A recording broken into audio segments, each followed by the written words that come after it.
Hey everyone, this is Elias from Rev Media, and on this episode of Project Miata The Answer, thanks kiddo, we're gonna freshen this guy up. Yeah, it's got a little bit of a couple of battle scars, but we have a cool finish to it that we'll go ahead and add this on.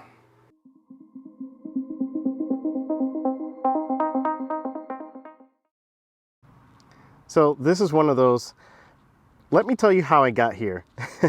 So a couple of things. Yeah, I was too eager to get this done, so I actually didn't get the filming of the uninstall of the wheel done. So a couple of things. I'll show you a quick run through of what you need to do. I'll also include the link that I used in order to get this uninstalled. But first thing you're going to want to do, disconnect your battery. Disconnect your battery to make sure that, because we're working with airbag stuff, you don't want this to go off on you.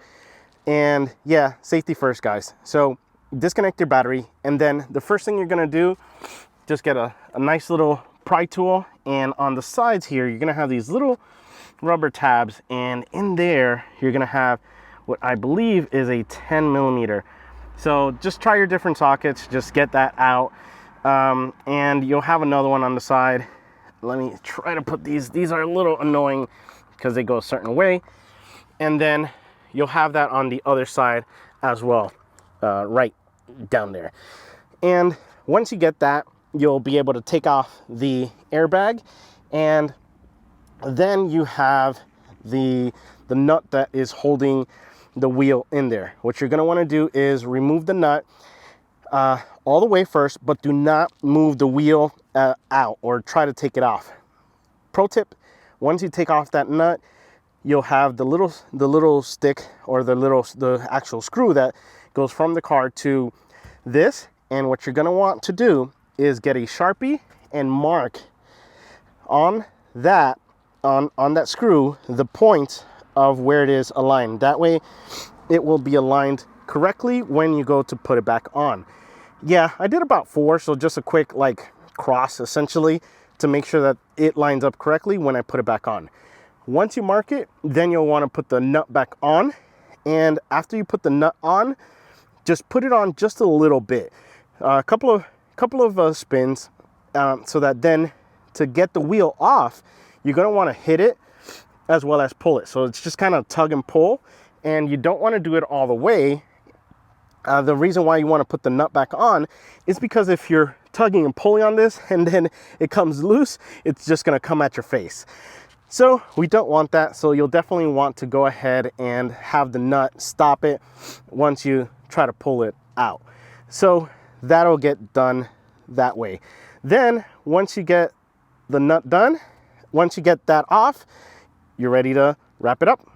So let's go ahead and head inside, and we will get this guy wrapped. Yes, I know it's already wrapped, but I'll show you what it looked like before and then the process of getting it wrapped.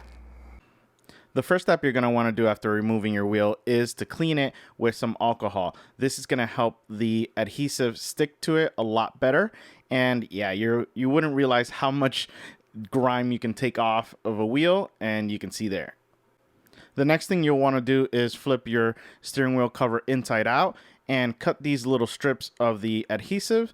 And you'll want to go ahead and create this outline similar to what I'm doing. You don't want to have too big of a piece, just because it does have to kind of bend in some spots. So that's why you want to cut it into different little sections. Once you're done putting all the tape, you'll go ahead and flip it back and put it on your steering wheel. Now, it helps that I had my little guy help me out and hold one side, because it is a little bit on the tight side to put it around, which is what you want, obviously. But yeah, so it's going to be just a matter of holding one side and then just kind of wrapping it around the other. And then you'll just start to take off the little adhesives and just apply it to the wheel itself. Make sure you stretch it as much as possible and that it is centered so that you can have a nice uniform look to your wheel. The kit came with this orange tool for you to go ahead and push the cover in areas like the spokes of the wheel itself. Now for the Miata, it's not too bad because it is essentially covered up by the airbag or the horn section in the middle, but you're definitely going to need to do it in the back.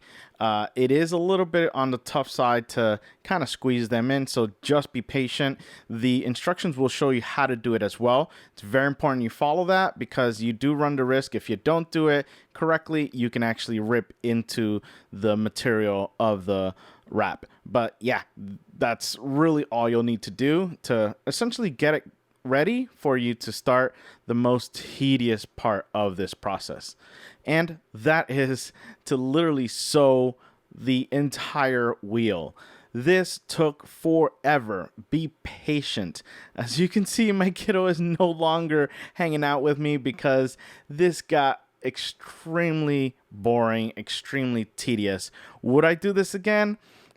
Probably not. Yeah. So there I am changing songs, just enjoying myself, at least trying to. But again, this is the most tedious part of it.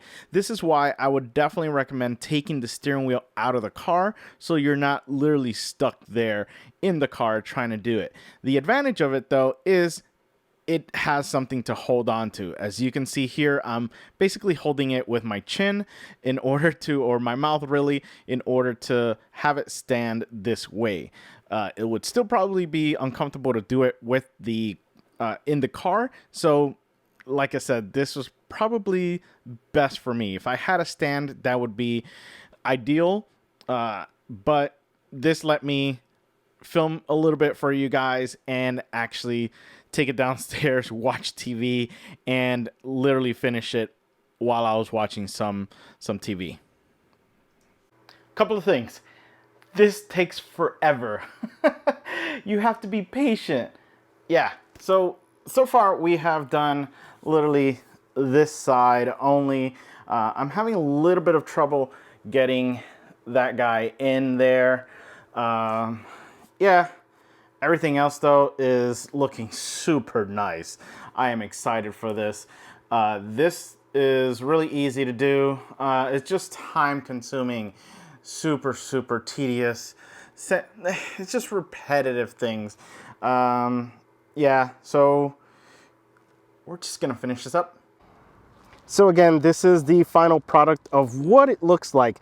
And let me tell you, this is really nice. So again, to install it, it's literally just backwards. Just put the wheel back on, put the nut on, and then put the airbag on, put the screws that you have on the side, and you'll be set. Now, a couple of things with my wheel. Yeah, I unfortunately didn't do the best job up here.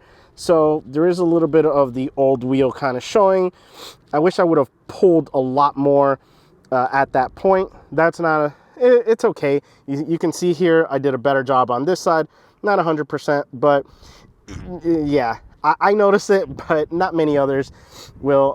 And again, it looks fine. I like the way it looks. Other than that though, the stitching looks really nice. I do love the way that the red looks, the carbon fiber, the perforated leather, the red stripe at the top. So everything is just really nice with this. The finish is really nice. The work, gosh, I don't know if I would do this again. This was definitely a handful of a project. I didn't expect it to be this, and it's just tedious. It's easy stuff, but it's just over and over again because you're literally stitching everything around. So yeah, if you have kids, have them do it. Make sure they do it right though, because nothing like having to undo a lot of that, basically the stitching on it. But yeah, overall, I loved it. Now, you're probably wondering what's going on here, and that is because the previous owner said, oh yeah, the horn just has a cut wire under the hood, except it's not just under the hood, it's actually the harness that goes from the car itself to the clock spring that we have back here. So that was a fun ordeal to have, and because I'm in the state of Texas, it does require that you have a working horn. And because I live in Texas, I want to have a working horn because all these trucks never seem to see Miatas. So if they don't see me, they'll definitely now be able to hear me. So I had to for the time being, just run a wire from there and connect it into the clock spring. I know a couple of you guys on Facebook are, I'm waiting on you guys to give me a pigtail for that so that I can have the actual connector that came with the car. So yeah, it would actually be going right in there. As you can see, I have it just running in there. The other thing as well is I do have the cover for it, and I'm probably thinking of doing a GoPro mount right up here so that I can actually record my speedometer and tachometer. So look forward to that. But yeah, guys, I loved it. What do you guys think? Let me know. What combination would you guys get? Let me know in the comments. Well, hope you guys enjoyed this episode of Project Miata The Answer. See ya.